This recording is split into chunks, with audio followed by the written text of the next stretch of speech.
When you attend a home soccer game at Simon Fraser University, your eyes are immediately drawn to the far side of the pitch. On the fence appears a rich mosaic of flags from around the globe. The reason? The Clan's roster features 8 international student athletes who play alongside 3 players who immigrated to Canada as young children.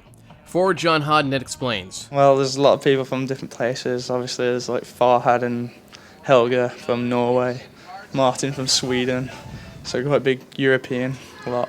There's one from Colombia, quite a few Americans, a lot of Canadians, so it's a good mix of people. For forward Farhad Abdulgani, reaching Canada has personal significance. Seeking political asylum after his family was driven from his native Kurdistan, Abdulgani almost ended up in Canada before finding residence in Norway. We get a diplomatic from Norway first, but they say if we stay another week, we could have went to Canada.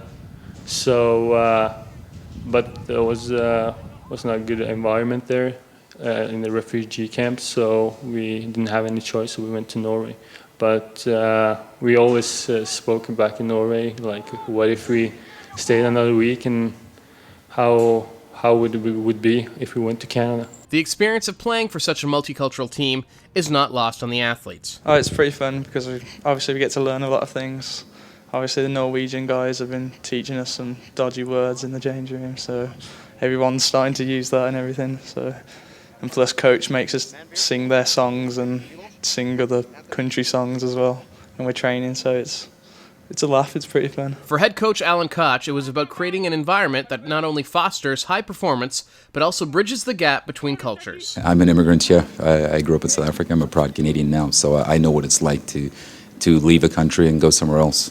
So I can definitely relate to the guys that have left home to come here, because I left home and came to Canada and came to SFU too. So I went through what they're going through now many, many years ago, and it makes it a lot easier for me to relate to it in terms of studying Canadian courses at a Canadian university. We joke with a couple of guys, they're studying criminology and it's Canadian courses, or they're studying certain things about Canadian history that they didn't grow up studying in different places, and I remember going through that many years ago. The flags are but one of the new traditions that have sprouted from this multiculturalism and have contributed to the team's continued success on the pitch. The flags are a huge part of football all over the world, and we're very proud to have the Canadian flag fly at all of our games, and even when we go down the States, the teams we play against most of the time have it up, which is great.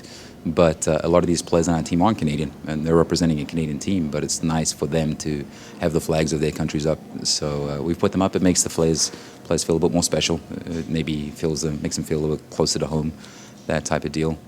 What we have tried to do, which has been a lot of fun too, is get the guys at training to sing songs in different languages. So we'll have a day where one group of guys are all singing a Swedish song. We'll have another day where a couple of our Indo-Canadian guys are teaching the guys a song in one of the Indian languages. So it's a lot of fun. I think everybody really embraces the diversity on this team. The guys poke fun at each other all the time, but for the most part, it's always in good spirits. And I think things like that definitely help shape a team.